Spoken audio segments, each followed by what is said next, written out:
Kausapin po natin ngayon si Senate Sergeant at Arms Mau Aplasca. Magandang gabi po sa inyo, General.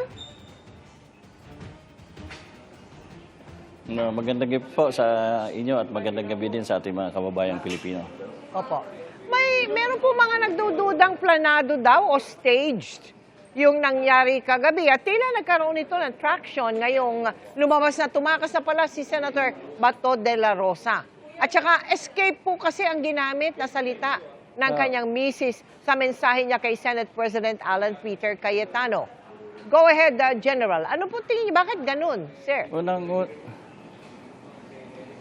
Unang-una po, mahirap yata sabihin na stage itong nangyari dito dahil hindi ko naman po pwedeng i-stage yung pagdating ng mga NBI agents dito. Wala naman kaming control sa mga NBI agents. Kung hindi po sila dumating dito, wala pong mangyayaring barilan, putukan kung wala sila dito sa premises ng Senate. Pero kagabi po, hindi ba meron kayong sinabi sa media na meron kayong aarestuhin? Sino po yun? At ano nangyari? Na-aresto ba? Ano ba unang nangyari? Tama po. Oh. Tama po, Mel, dahil simula po nung umaga, persistent na po yung mga reports na meron pong presence ng NBI agents dito sa paligid ng Senado. At ito po ay na-confirm namin sa aming CCTV at saka ako din mismo, bubaba pa ako doon sa GSIS gate at nakita ko po yung mga NBI agents na fully armed. Oh. Lumalabas po sa mga ulat na kayo yung unang nag-warning shot eh. Totoo po ba yan? At saka bakit? Bakit kayo nagpakawala ng warning shot? Totoo po naman po yung Mel. Yes. Bakit ho? Ito po ay kasama sa aming standard operational. Standard yun. Ano ibig sabihin po ng standard? I'm sorry, General, no? Hindi ko masya. Ano ibig sabihin ng standard? Walang nangyayari. Ang daming-daming tao magpapaputok ka. May ganun ba? Sir?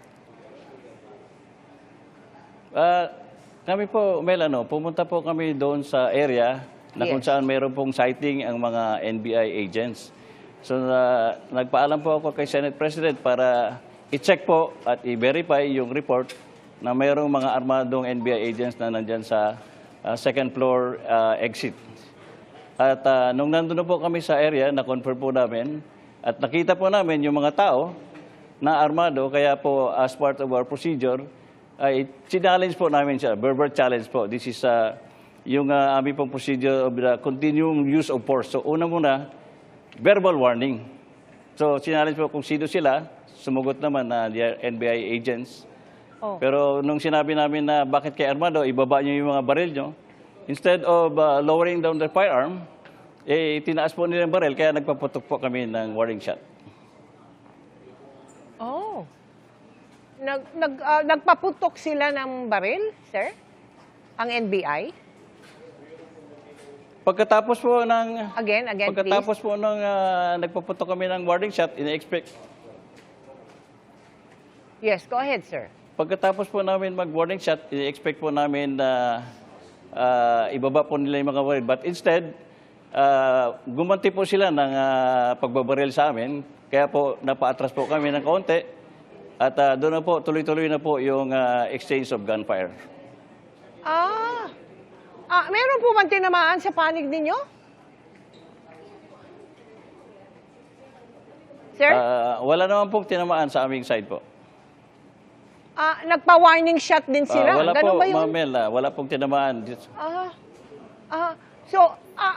Sila po ay nakipagbarilin sa amin kasi kami po ang nag-warning shot. Hindi, bakit nga kayo nagbarilan? Ano ba yun? Ba't nagbarilan? Ano yung maging problema? Bakit nga nagbarilan?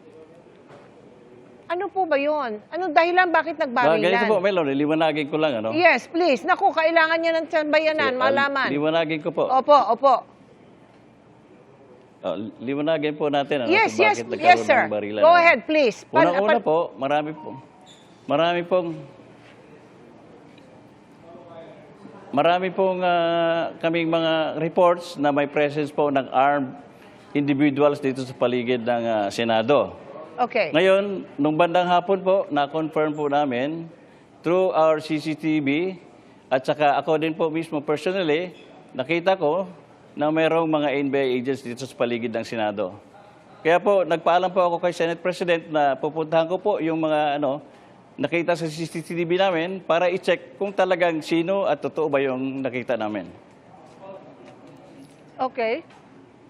So, hindi naman kalaban yun kung NBI. Nakita mo, Nung NBI. nandun na po, Yes, go ahead. nung And nandun then? na po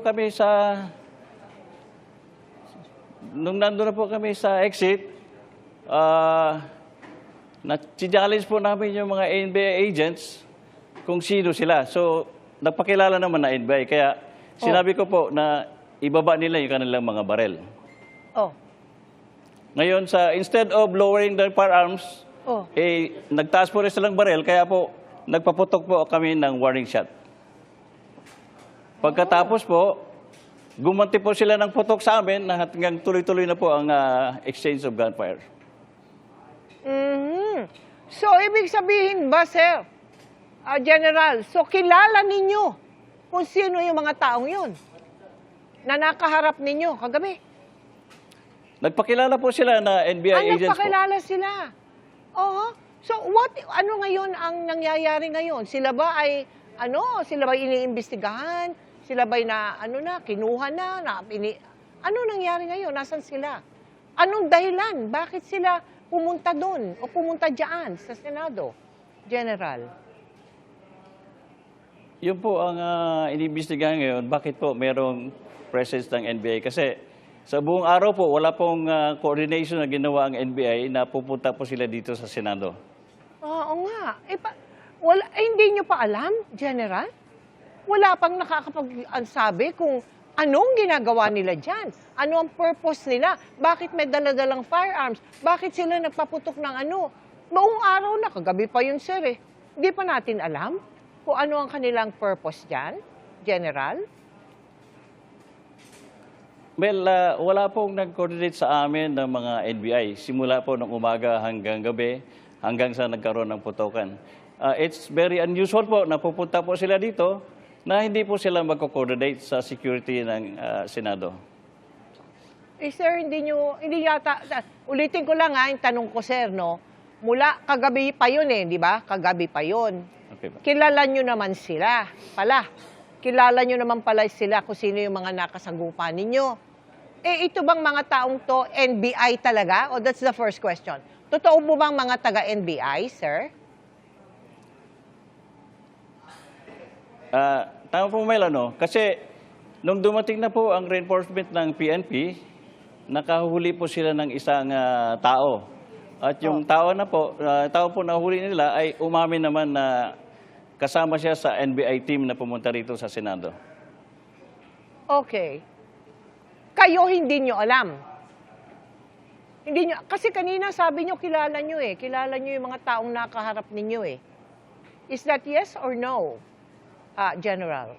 Nagpakilala po sila, Mel, na di, NBI kilala mo. agents, kaya Oo. gusto pa namin ma-verify. Kaya ipinababa po namin yung kanilang mga barel. Pero sa halip po na ibaba nila ang kanilang mga barel, nagpaputok po sila sa amin. Yes.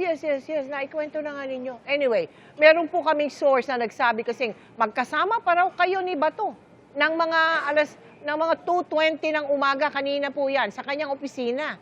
Then 10 minutes later, nakaalis siya ng Senado. Ano po ang pinag-usapan niyo doon? Meron po ba siyang pahiwatig sa kanyang balak? Natataka siya o lalabas siya ng Senado, General? Mel, una po, it is part of my duty to regularly check on General Bato. So, sa isang araw po, binibisita ko po ng ilang beses si General Bato sa kanyang opisina. So, regular po yung aking pagbisita kay General Bato. Pero sa aming pag-uusap, hanggang 1 o'clock po ng umaga, ang pinakahuling bisita ko kay General Bato, wala naman po siyang sinasabi na aalis siya sa Senado. Hindi nyo nakita yung pag-alis nila? At kung meron man siyang kasama, General? Ito po, na-confirm na lang namin na after po na nakaalis sila, na kasama po niya si Senator Robin Padilla, na sumakay na sasakyan at lumabas po sa premises ng Senado. Walang nag-inspeksyon sa sakay ng mga sasakyang lumalabas sa Senado nung mga oras na yun, hindi po ba? Wala na, no? Madaling araw. Wala nang nag-check? Mel, normally po, pagka mga senador po ang dadaan sa aming mga gate, kilala naman po sila ng ating mga guards, hindi po sila ina-inspection ng ating mga gwardiya. Aha. Papasalamat na po kami sa inyo, Senate Sergeant at Arms, Mau Aplaska. Maraming salamat po. Magandang gabi. Maraming salamat.